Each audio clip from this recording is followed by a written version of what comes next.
안녕하세요. 4월 21일 수요 예배. 오늘은 슬기로운 신앙생활 53번째 시간으로 우리 함께 합니다. 오늘은 나는 스스로 있는 자이니라.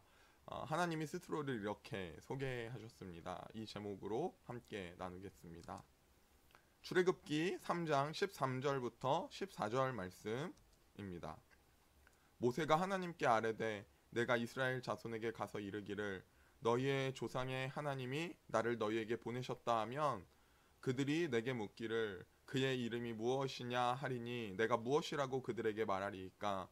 하나님이 모세에게 이르시되 나는 스스로 있는 자이니라. 또 이르시되 너는 이스라엘 자손에게 이같이 이르기를 스스로 있는 자가 나를 너희에게 보내셨다 하라. 아멘.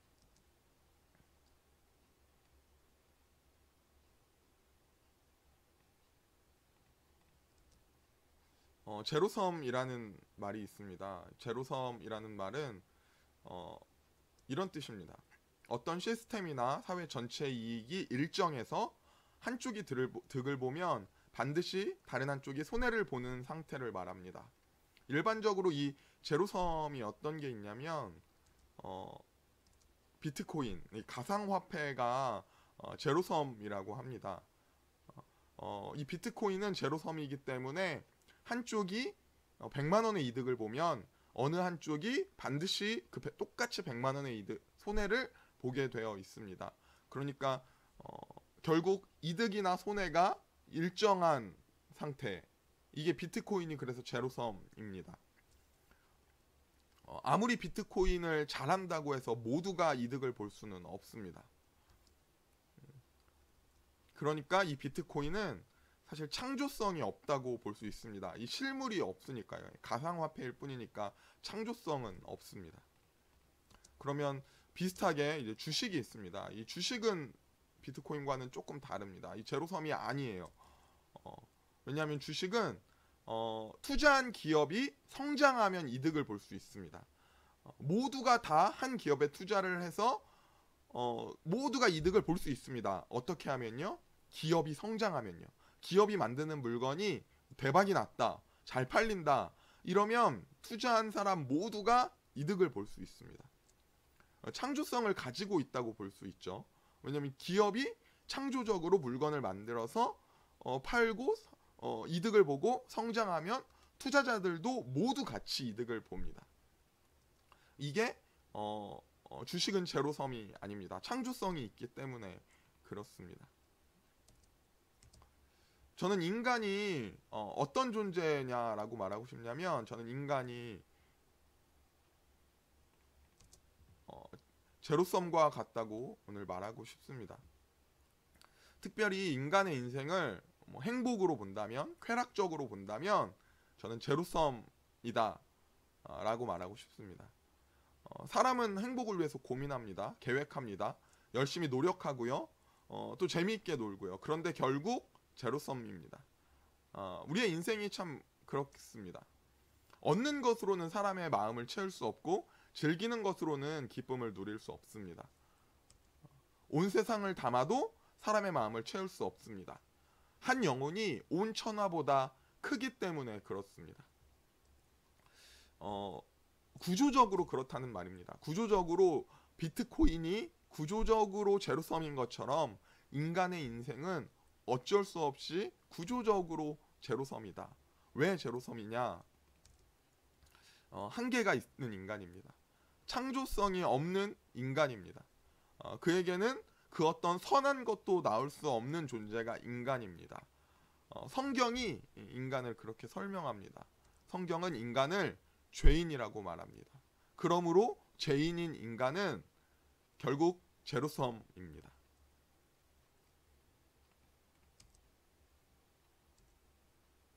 그렇다면 하나님은 어떤 분이실까요?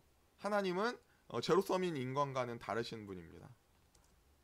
모세가 하나님께 묻습니다. 출애굽기 3장 13절인데요. 내가 이스라엘 자손에게 가서 이같이 이르기를 너희의 조상의 하나님이 나를 너희에게 보내셨다 하면 그들이 내게 묻기를 그의 이름이 무엇이냐 하리니 내가 무엇이라고 그들에게 말하리이까. 모세가 이스라엘 자손에게 가서 하나님이 나를 보내셨다 하면 하나님의 이름을 물을 텐데 하나님의 이름을 내가 뭐라고 말할까요? 이렇게 하나님께 묻습니다. 그에 대한 하나님의 대답이 그 다음 절에 나옵니다. 나는 스스로 있는 자이니라. 또 이르시되 이스라엘 자손에게 이같이 이르기를 스스로 있는 자가 나를 너희에게 보내셨다 하라. 이렇게 하나님께서 대답하십니다. 처음으로 하나님이 인간에게 모세에게 자신의 이름을 밝히시고 계시하셨습니다. 자, 여호와라는 이름을 우리 함께 나누고 함께 묵상하고 싶습니다. 본래 발음은 이제 야훼가 맞는 발음입니다. 우리는 여호와라고 발음하고요. 옆에 이제 히브리어가 써 있습니다. 뜻은 스스로 있는 자, I am who I am. 나는 나다. 무슨 뜻이냐면 모든 존재하는 모든 것을 존재하게 하는 자. 그러니까 이 세상의 모든 존재를 존재하게 하신 분이 이 여호와 하나님 스스로 있는 자라는 뜻입니다. 이 스스로 있는 자 야훼라는 이름의 뜻은 어떤 고대 근동의 신간과도 찾아볼 수 없는 유일성을 의미합니다. 이건 다른 신들의 이름과는 완전히 다른 차원의 이름인 것입니다. 구약의 신관, 이 고대 근동의 신관은 사실 유일신론이 아니라 다신교적 신관입니다. 그러니까 나라마다 신이 있는 거예요. 지역마다 신이 다른 겁니다. 어떤 나라는 어떤 신, 다른 나라는 어떤 신, 우리나라는 이런 신, 이런 신관을 가지고 있어서 나라마다 특징이 있는 신의 이름들이 있지만 이 야훼의 이름은 어떤 다른 신의 이름과도 차별된 의미입니다. 모든 것을 존재하게 하는 자이기 때문입니다. 유일한 창조주, 모든 존재와 역사의 근원자이심을 나타내는 이름이 이 여호와 하나님 야훼의 뜻입니다. 자, 이스라엘과 여호와의 이름입니다. 이스라엘과 여호와의 이름. 이스라엘은 여호와의 이름을 어떻게 불렀을까요? 이렇게 여겼습니다. 함부로 부를 수 없는 거룩한 이름이 바로 여호와 야훼 하나님의 이름이었습니다. 그러니까 야훼라는 이름은 대속죄일에 대제사장이 단 한 번 이름을 부를 수 있었습니다. 평소에는 야훼라는 이름, 여호와라는 이름을 부르지 않았어요. 왜냐? 거룩한 이름이니까요. 대제사장이 한 번 대속죄일에 이름을 부를 때에도 하늘이 요동치고 천둥이 치고 소리가 났다고 합니다. 또 이 여호와의 이름은 함부로 기록할 수 없는, 쓸 수 없는 이름이었습니다. 성경을 기록할 때도 야훼, 여호와라는 이름을 쓸 수 없기에 점 4개를 찍어서 표시했어요. 점 4개의 의미는 나의 주님을 뜻하는 아도나이라는 뜻을 가진 점 4개를 찍어서 기록했는데 어떻게 기록했냐면 목욕하고 점 하나 찍고 또 목욕하고 점 하나 찍고 다시 목욕하고 점 하나 찍고. 왜 그렇게 했을까요? 함부로 기록할 수 없는 거룩한 이름이었기 때문입니다. 우리는 너무 쉽게 여호와 하나님의 이름을 부릅니다. 그런데 사실 의미적으로 보면 함부로 할 수 없는 이름이 바로 여호와의 이름입니다. 야훼를 여호와라고 발음하는 이유는 뭘까요? 히브리어는 본래 자음으로만 기록합니다. 고대 히브리어는 그렇습니다.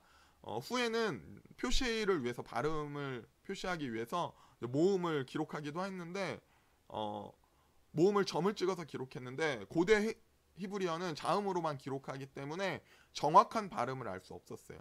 그런데 생각해 보세요. 야훼라는 글씨를 잘 쓰지도 않아요. 거룩한 이름이니까. 그리고 사람들이 야훼 하나님을 이름으로 발음하지도 않습니다. 거룩한 이름이니까. 그러니까 사실 이 발음을 정확히 알기가 어렵죠. 우리가 발음하는 여호와는 이 야훼의 자음에 아까 점 4개 찍었던 나의 주님이라는 아도나이의 모음을 붙여서 여호와라고 발음합니다.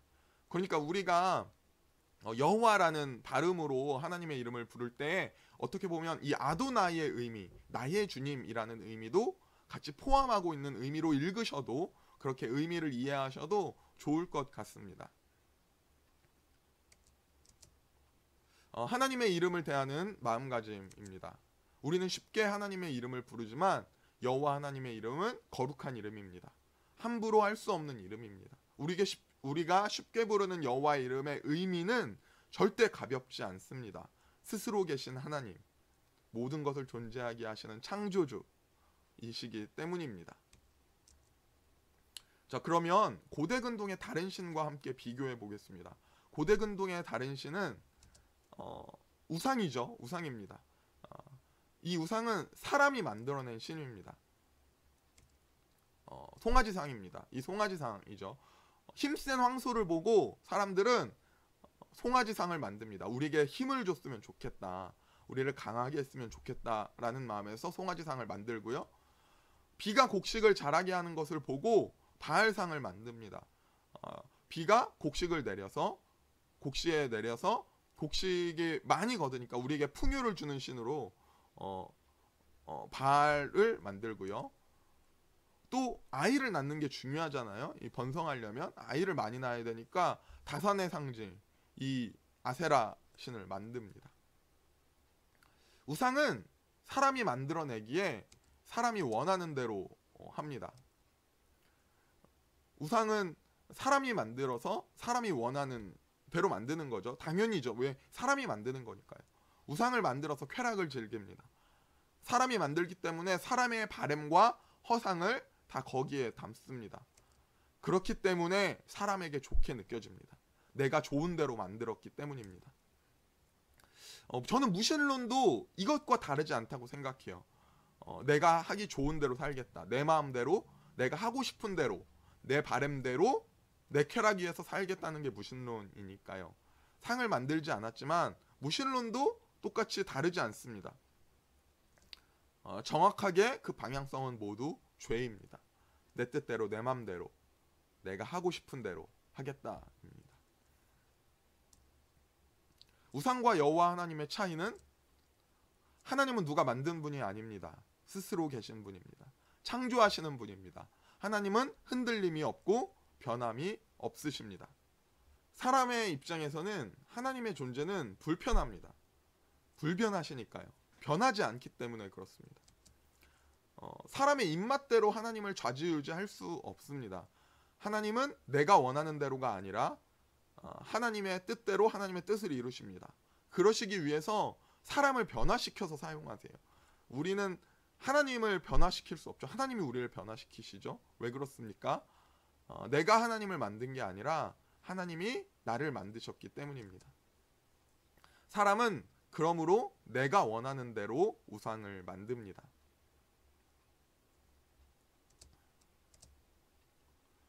여호와 하나님의 이름을 오해합니다. 오해하기 참 쉽습니다. 왜 오해하냐면요. 이렇게 이해하는 거예요. 가나안에서는 여호와 하나님을 어떤 신이라고 말하느냐? 이렇게 말해요. 전쟁의 신이다. 그러니까 여호와는 전쟁에서 이기게 해주는 신이야. 너희들이 애굽을 탈출했지, 너희들이 가나안을 정복했지, 너희들 왜 그렇게 할 수 있었는지 알아? 여호와는 전쟁의 신이기 때문이야. 그런데 너희들 가나안 땅에 들어와서 이제 농사를 짓고 살 텐데 너희들 전쟁의 신만 가지고는 안 될걸? 이제 너희들도 곡식을 자라게 하는 신, 아이를 잘 낳게 해주는 신을 섬겨야 돼. 이렇게 가나안의 우상이 이스라엘에게 들어옵니다. 그래서 이스라엘은 우상 숭배를 합니다.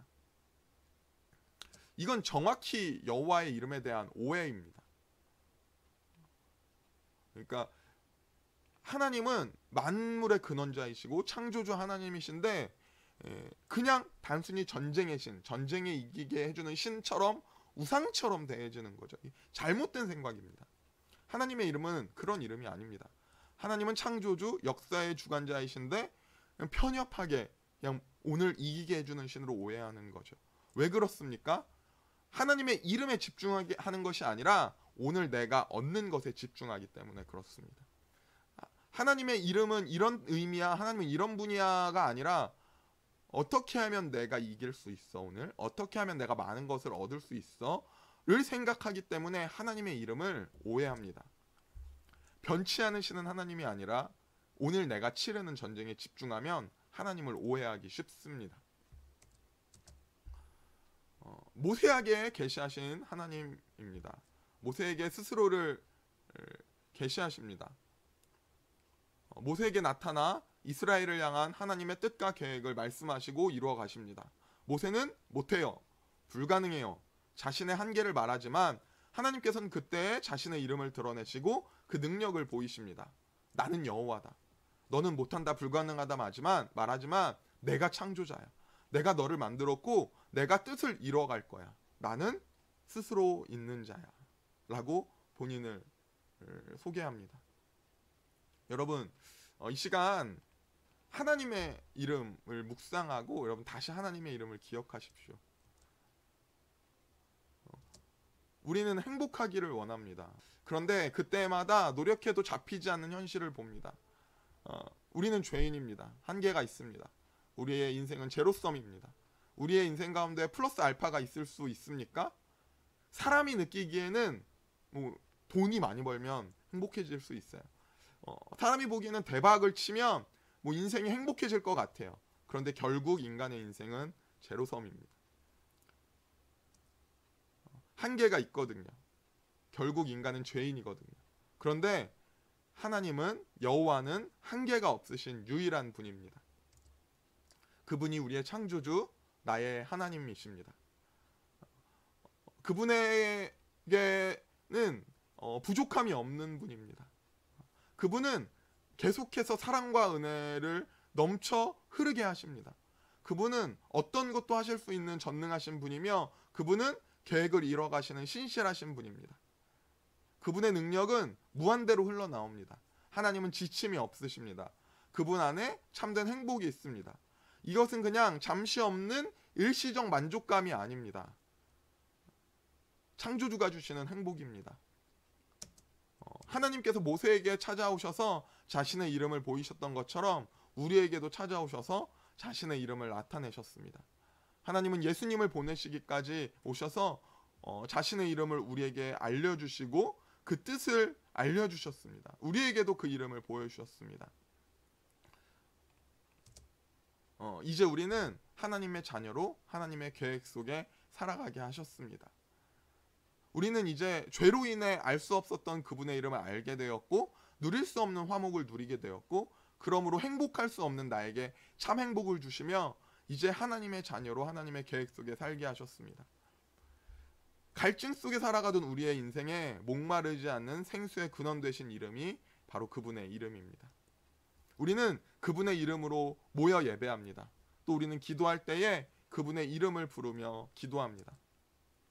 우리의 삶에도 그분의 이름이 드러나는 삶 되기를 소망합니다. 제가 기도하고 마치겠습니다.